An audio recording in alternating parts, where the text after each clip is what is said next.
Hi, and welcome everyone to episode 6 of Club Awesome Live. And apologies, I think it's been a whopping 5 months since I did the last episode with Melanie Costas. I've never been consistent about anything in my life, and I'm not going to start now with my social media. But anyway, we're here now. So, this week's anti bullying week, and yesterday was World Kindness Day. So we're going to have a kindness themed live stream today. And actually, my guest reached out to me a few days ago to say, shall we do another live stream? And I thought, well, do you know what? You're the perfect person for a World Kindness Day one. So here we are. I'm your host, Charlie Hart. I'm also known as Ausome Charlie with an AU for autistic. I escaped from a long career in HR last year to go self employed. I'm a neurodiversity advocate, I'm a professional keynote speaker, and I focus on promoting neurodiversity and LGBTQIA plus acceptance and inclusion. Yeah, I'm autistic, I've got ADHD, I've got complex PTSD, and I promote understanding, acceptance, compassion, and love for all kinds of minds and all kinds of other human characteristics and intersecting identities. And I'm joined today by the lovely Georgina Shute. Now, I met Gina just after I went self-employed. So we were both invited to be on a panel about psychological safety in the workplace. And that was literally my first speaking gig after self-employment, after quitting the rat race. And sometimes in this line of work that I do, I just meet someone and I'm not only interested in what they've got to say, but I really warm to them as a person. And I always make the effort to reach out to them to say, I like what you do, I like who you are, and can we stay in touch and possibly collaborate? And I've done that. And yeah, Gina and I have stayed in touch ever since. And she's still one of my favourite neurodiversity advocates. And yeah, I think one of the things that I do to be kind with my platform is if I see someone that's got something really worth listening to and I like how they put it and I want their voice to be heard, I will try and promote them and give them a bit of a signal boost on my socials. So I'm delighted to do this today by having Gina on Club Awesome and going out live to LinkedIn, Facebook, and YouTube, assuming that my technology is working. If not, I'll edit this up and add some edited captions and stick it on YouTube anyway. So anyway, hi Gina, I'm so glad that you're here. And could you please introduce yourself and tell the audience a little bit about yourself, and also don't forget to mention KindTwo and do plug your services. Yeah, thank you so much for having me, Charlie, and also thank you for the lovely introduction. I think it's been a massive journey, hasn't it, since we met a Yeah. year and a bit ago. I can't even remember how long it is ago, Yeah. but July last year it was. Yeah. was it? Yeah. But I really appreciate you staying in touch, and I think just the conversations that we have just light up my world. So, and I Oh, think what you put out into the world makes me feel like it's a kind space to be. oh. I do So love a mutual appreciation society.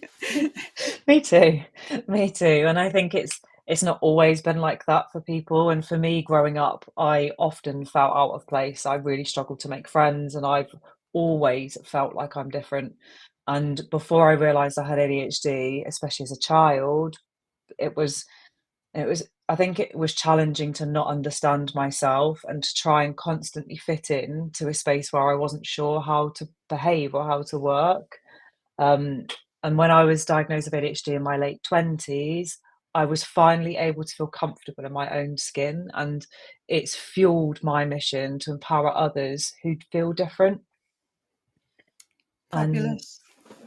today, as a founder of KindTwo, I work with neurodivergent professionals to embrace who they are and find their own version of fulfillment. And that's often through small acts of kindness and also through self acceptance. And I was thinking about one of the most powerful transformations that I've seen through one of my clients when I was doing a bit of preparation for this, because every so often I prepare. I never. every so often, and Yeah. today was that day. My prep Um, goes as far as asking my guests what questions they'd like to be asked, but I already had a question set of things you'd ask me, and I thought, well, they're great questions, so no which prep. I think is a form of preparation. I think it's a really interesting point, and actually something I was talking with a client today around preparation is different for everybody. And I think when you've got a mind that works quicker than the average, the preparation, like we've prepared for this our whole lives. Yeah, absolutely. Um, S- So, so can you tell us a bit about what your work is and what KindTwo is all about? yeah, of course. So Yeah, KindTwo started a couple of years ago when I was going through a really challenging time in the workplace, and I left my corporate job and didn't really know what I was going to do, but knew I wanted to do something that made an impact and made the world a better place, even for a couple of people. And what KindTwo is it's a space for neurodivergents to understand what the world means to them and how they can best adapt through tools and through self-acceptance training and coaching. But also the second part of that is supporting organizations to understand that neurodiversity isn't a dirty word. Neurodiversity and neuroinclusion and these really I labels are for me really helpful to help broaden my language spectrum yeah, rather than a label to say one person is this, one person is that, because for me, I don't think it's my job or whatever the word is to somebody else, but it yeah, does really help to understand. I don't know, my map of the world having some form of labels allows me to say, "Oh, okay, this is how I interact with this type of thing or this type of person, and it works or it doesn't work, but it gives me some reference point." yeah, definitely. I Um, mean, it's all about humanity at the end of the day, but like if you've ever worked with a learning and development department, for instance, they've been talking for quite a long time about how different people have different learning styles and different ways that you engage different types of person, whether they're introverted and different labels like that. So it's just really giving it a social political lens, I think, mm, for a yeah. concept that's been rumbling on for quite some time.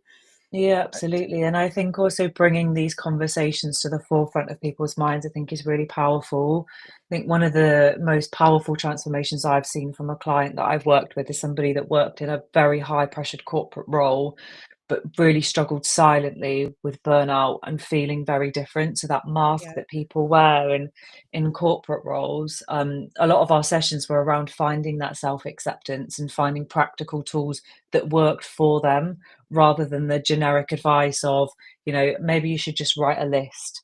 yeah, Okay, absolutely. I've got 50,000 lists and they're all beautiful. Some of them are a bit rubbish actually, but I've got loads of lists. It doesn't Yeah, always work for me, but what does is accepting that my brain doesn't work like other people's, and therefore that's okay to find ways of making things work for me or work with my clients. yeah. And I was reading through some feedback, and my client said, for the first time, I can feel like I can work in a way that's right for me. And Fantastic. Yeah, it's so special and that's a big win. powerful. You I can think really so make for an them. impact to people's lives when you give them a different way of looking at things Yeah. sometimes. Yeah, So, absolutely. what does kindness mean to you? Oof, I love this question. I love asking this It's question. So big. let's see if I do it justice. So yesterday, as you touched on, was World Kindness Day, and I've been reflecting on this question a lot. Kindness to me means to meet someone where they're at. We've got no idea what people are going through, how they've come to this moment in this space. So taking a moment, maybe in a stressful or frustrating situation, to try and see things from the other person's point of view. And I think it also there's a mirror to that about understanding kindness, about starting from ourselves, being compassionate and giving ourselves the space to process things. We often find running from one thing to to the next to the next and forgetting to take that, those beautiful spaces of kindness and compassion. Yes, I think absolutely. people are I think people are generally trying to do the best with what they have and what they know, and that may be different to the way that we process things. But I think that kind space and that compassionate starting point, I think can make a real Yeah. difference. So today I'm involved in a bit of a social media campaign that's highlighting that there's often very little support for well-being for HR professionals. And I worked in HR for 20 years in a systems role, and I was involved in monthly and annual projects as well as the BAU. And what I've found is that if you've got a big deadline that's repeating, uh, like say payroll cut off or something like that, there's never a convenient time to be ill. So if you get overwhelmed as an HR or payroll professional, then you're always trying to push through because you don't want to let people down. You want them to be paid right. You want their holiday entitlement to be right, all these things. You want their employee relations matters dealt with. And so you end up completely burning out and nobody gives a shit because often you forget about the humanity of people that are in your human resources department. Yeah. So there's a lot of HR professionals that have been burnt out and eventually had to leave the rat race like me to strike out on their own. And a bunch of us are trying to raise awareness of the fact that HR are human too, and we need that kindness and compassion too. Yeah, So look out absolutely. for that on socials today. Nice. And I think also the one of the phrases I really struggle with the phrase human resources. I really Yeah, struggle because humans are not resources. Resources are absolutely. things. That Yeah, resources A resource is a thing. It's a stuff that helps us get a job done. Humans are humans and humans are yeah, not resources. We are not the same thing. yeah. People have tried to change that over the years, but they've kind of made it Yeah. worse. So calling it human capital, that to me is even Oh, more I've seen capitalist that and one. even Yeah, worse. Yeah, yeah. I've seen that one People too. is a bit Yeah. too vague, and yeah, totally. They've got a bit of an image problem, I think. But anyway, I'll move on. I really do have meandering conversations, those sort of ADHD meanders that that completely go off at a tangent. Can you tell me about a time where you remember an act of kindness and why it stuck with you? Yep. Again, I've been reflecting on this a lot over the last couple of days, and especially since I remembered that I was coming on this. So I've worked in tech for about 15 years now, and one of the things that really, really stuck with me is when I was managing one of my first ever projects and I messed up and I missed something that was super, super important.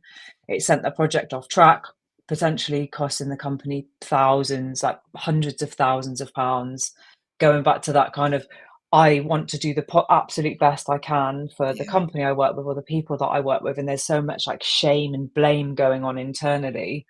And I went to my manager at the time and I said to them, this has happened. And it was so uncomfortable to say to them, like, I've messed up, but they didn't shout, they didn't explode, they approached the situation with such calmness and kindness, creating that safe space where blame was left out, and it was more, "Right, this thing has happened, we can deal with the who, what, whys, and wherefore, but we need to resolving the challenge." And then we looked at, after the challenge was fixed, holistically, how can we stop that from happening again? Because it's very rarely one person that affects the big repercussions. It's generally a domino effect of a bunch of things that yes, has happened that have happened. So it really taught me the power of psychological safety in a workplace and reinforced my belief that kindness should be foundational yeah. in the teams that we work with. Absolutely. I mean, a couple of things strike me about that. And one is taking accountability goes a really long way. It's a very grown up way to deal with something. So, those who we report to then should be treating us like grown ups. So, but only in a culture with real psychological safety are you actually safe to put your hand up and say, "Yeah, I screwed up. My bad." So, yeah, that's a really powerful story, actually. And I've completely forgotten what my other point was because, as you know, I've got ADHD. But I'm sure it was a Oh, good good. one. Yeah. I'm sure it was Um, too. I'm yeah, sure it was. It'll come back at some point. it will. Yeah, I'll probably send you a LinkedIn message in the middle of the night now. And what are you most thankful for? Oh, I also love this question. The writer of these questions really knew what they were doing. Yeah, yeah, I think I'm funnier than anyone else thinks I am. What am I most thankful for? I'm most thankful for my health and understanding how my brain and body work best. I'm thankful for having a wonderful community around me who continue to surprise me every day.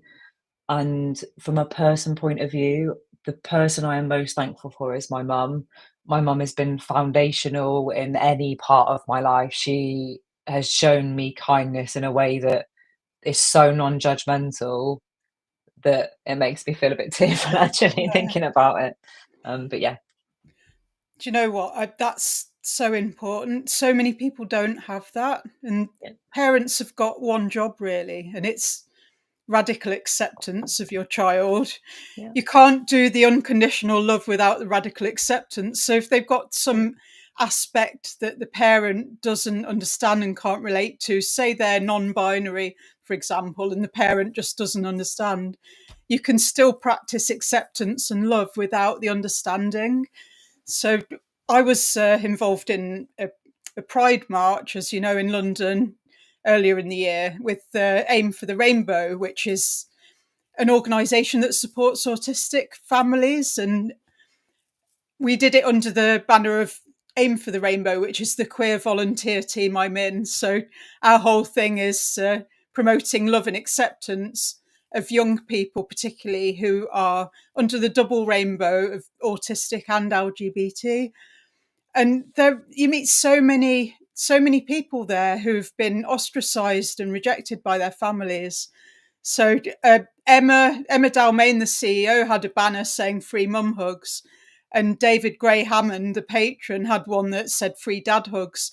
And so many people were taking them up on that. It was really quite magical. It's adding to my tearfulness. Oh, Ah. and what brings you the most joy in life? Hmm, I find joy in the smallest things. Understanding something for the first time. I don't know. I built a chair a little while ago and I did it on my own and I was so proud of myself. Um, I think when I see the light in a client's eyes when they start to believe in themselves, that brings me joy. And also nature, walking through leaves, like autumn is so fun for me, like chucking leaves up in the air Yeah, oh, with me my too. feet. I went out for a Yeah. long, slow run this morning along the canal, and when it's just me and no one rushing me, I just really soak up my surroundings. And it's like that poem, "What is this life if full of care we have no time to stand and stare?" I often think about that at times like that. Mm, And the leaves yeah. were all over the towpath, so there wasn't even any mud. It was just a beautiful autumnal It's British so day. pretty, isn't it? Yeah. Yeah. Yeah. And if you knew you couldn't fail, what would you do? If I knew I couldn't fail, I would create a global movement to empower neurodiverse people, especially with those with ADHD to thrive on their own terms. Build a network that champions inclusive workspaces where kindness and acceptance is the or it's built into the DNA and framework of organizations. My real goal with Do it, KindTwo do is to make sure it. that no I'm trying. My goal for KindTwo is to make sure that nobody feels alone on this path. Brilliant. Yeah, that's fantastic. And I want in on this. Yeah. Make me part of You're your more than team. welcome anytime. Let's change the world together. So, That sounds great. one final. Oh, no, I missed the last but one question. When was the last time you did something for the first time? Ooh, last night was the last time I did something for the first time. So I was invited to the House of Lords last night Oh, to talk about kindness. It was on World Kindness Day, and I was surrounded by some of the most impactful and amazing people I think I've ever met in this space. And gave a speech about the work KindTwo does on the impact of kindness on my life and other people's lives, of those small acts of kindness. Yeah, Fabulous. very powerful, Wow. very beautiful, and such a cool building. Great opportunity, but I want to hear that in a TEDx talk. Yeah. Let's have TEDx speaker in your LinkedIn bio, because Yeah, honestly, let's manifest it. that would be so awesome. Yeah, my ADHD coach Hayley Brackley is helping me to put together an application for a TEDx talk. So I'll be Nice. talking about the double rainbow, obviously, because it's Yeah. my little niche that I'm obsessed with. But one final question, and I'll show you the one I did. So Gina asked me this: if you could write a kind note to a stranger, what would you write? And I wrote, I don't know if it's coming up mirror image there, but it says, "It might not feel like it, but you are valued and loved." So what would yours be? I don't know if it's gonna come up, but I'll read it. It says, it is, oh, it's backward, that really freaks me out. But what it says is, "You deserve good things." Oh, that's lovely. So, to wrap up, then, thank you so much for sharing your experience and your wise and lovely words. Thanks to our audience for joining us for the conversation. I hope it was insightful. I hope it was heartwarming. And with kindness and compassion, we can all help make this world a better place. So please be on the page with us, because it's very exciting. The little baby steps you can do to really make an impact and make things better for everybody. There's so much potential. Please connect with Georgina Shute on LinkedIn. Listen to her lovely podcast, which is, what's it called again? The Kindness Files on YouTube. Follow her company page, KindTwo. And any final words, or shall I completely wrap up there? Yeah, Thank you so much for having me today, Charlie. And one thing, if anybody could leave with anything today, is to think about one small act of kindness that you could do today for yourself or for yeah, somebody else. fabulous. So thank you so much. It's been an absolute joy, as I knew it would be. And Absolute pleasure, Charlie. Thank you so much for see having you me. next